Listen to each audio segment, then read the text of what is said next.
நமஸ்காரம். பொதுவாக நம் வாழ்க்கையில் இவ்வளவு நாள் பண்ணவில்லையே, இனிமேல் செய்வார்களா என்று ஒரு கேள்வி வரும். அது ரொம்ப நியாயமான கேள்வி.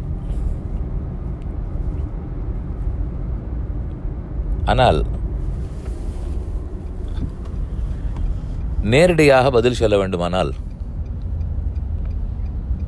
எதையுமே நேற்று செய்யவில்லையே, இன்று ஏன் செய்ய வந்தாய் என்று கேட்டு பிரயோஜனமே இல்லை. ஏனால் எல்லா உபதேசங்களும், எல்லா திருத்தங்களும், எல்லா முன்னேற்றங்களும்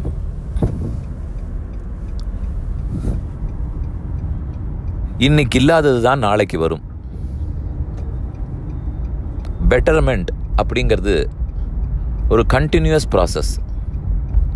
அது தொடர்ந்து செய்ய வேண்டியது. நான் பலமுறை செய்து பார்த்தேன், ஆனால் செய்து வரவில்லை, செய்ய முடியவில்லை. பல்லாண்டுகள் முயற்சித்து விட்டேன்,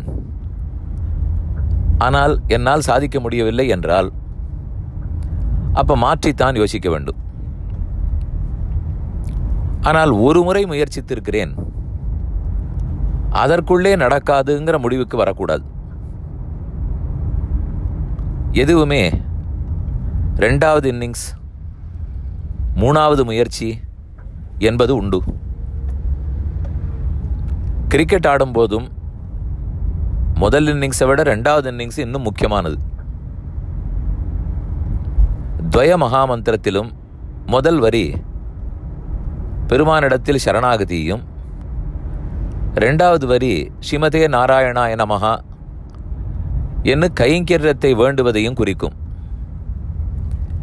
இதிலேயும் முதல் வரியை விட ரெண்டாவது வரி தான் முக்கியம்.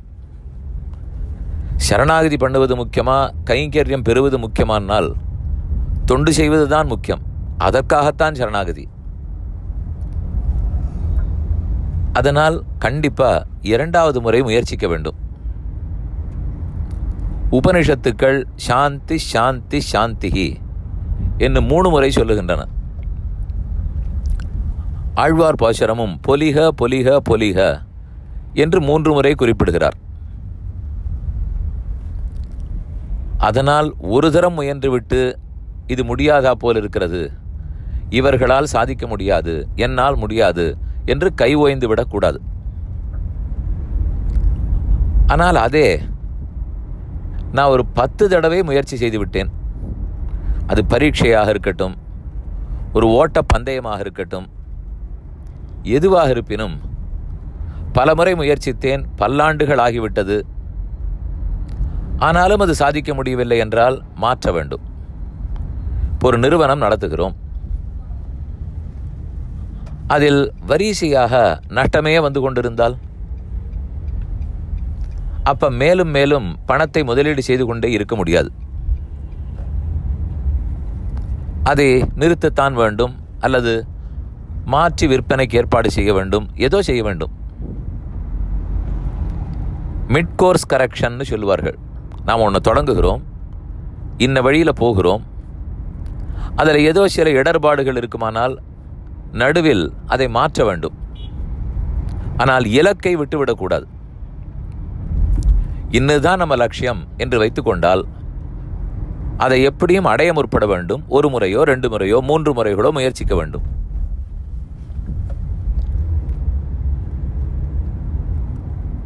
நம்முடைய வாழ்க்கையிலே பார்த்திருப்போம்.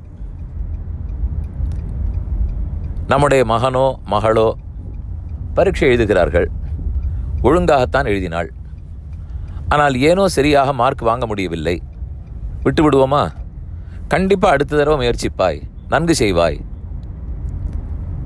இல்லைன்னால் ஏதோ ஒரு காம்படிட்டிவ் எக்ஸாம் 95 கிடைத்தால்தான் சீட்டு கிடைக்கும். ஆனால் நம்ம பிள்ளை 85 வாங்கி வருகிறார். இப்போ ஜிஆர்இ, ஜிமேட், டோஃபல் அப்படிலாம் நிறைய எழுதுகிறார்கள். அதில் முதல் தரம் எழுதி மோசமாக இருந்து ஃபெயில் ஆகிட்டால் தான் அடுத்த தரம்ங்கிறது இல்லை. முதல் தரம் ஓரளவு நன்றாகவே பண்ணியிருந்தாலும் ஆனால் போரவில்லை, இன்னும் வேண்டுமென்றால் அப்போ அடுத்த முறையும் எழுதுகிறோம். அதனால் எப்பவுமே முதல்ல நான் பண்ணது தோற்றுத்தான் போயிருக்கிறது, ரெண்டாவது ஒரு முயற்சிக்கிறேங்கிறது இல்லை. எப்பவுமே முதல் தரம் பண்ணத்தை விட ரெண்டாம் தரம் இன்னும் நன்னா செய்யணும், ரெண்டாம் தரம் செய்வதை விட மூணாம் தரம் நன்னா செய்யணும். அது வரைக்கும் பொறுமையோடு காத்து கொண்டிருக்க வேண்டும். ஆனால் ஒரு தரம், 2 தரம், 3 தரம், 10 தரம் ஆகிவிட்டது, எந்த தடவையும் ஒழுங்காக செய்யவில்லை, ஆனால் செய்வேன் செய்வேன் என்று சொல்லிக்கொண்டே இருப்பார்களானால் அது எடுபடாது. அதில் யாருக்கும் நம்பிக்கை வராது. சரி இது உதவாது, மாற்றித்தான் யோசிக்க வேண்டும், மாற்ற வேண்டும் என்று தோன்றிவிடும். இப்போ நாமே ஒரு ரெக்கார்ட் கிரியேட் பண்ணுறோம். ஓட்டப்பந்தய வீரர்கள்லாம் என்ன செய்வார்கள்? அவர்களே இத்தனை செகண்டில் ஓடுவார்கள். ஆனால் அடுத்த முறை ஓடும்போது அவர்கள் ரெக்கார்டை அவர்களே பீட் பண்ணுவார்கள். அதுதான் இந்த 2வது முறைக்கே இருக்கிற பெருமை. முதல் முறை வேகத்திலும் முதல் முறைங்கிறதுனாலையும் பலதும் புரியாது. ஆனால் அதே முயற்சியை நன்கு தெரிந்து கொண்டு அடுத்த முறை செய்யும்போது அது தோல்வியுற்றதால் தான் அடுத்த முறைங்கிறது இல்லை. இந்த முறையை காட்டில் அடுத்த முறை நன்றாக செய்ய வேண்டும் அப்படிங்கிறதுக்காக அடுத்த முறை செய்கிறோம். இப்படித்தான் துவயம் சொல்லுகிறது, இப்படித்தான் உபனிஷத்து ஆழ்வார்களுடைய பாசுரங்கள் சொல்லுகின்றன. இப்படித்தான் நம்ம வாழ்க்கையிலையும் கண்டிப்பா விடாமுயற்சியோடு இருக்க வேண்டும்.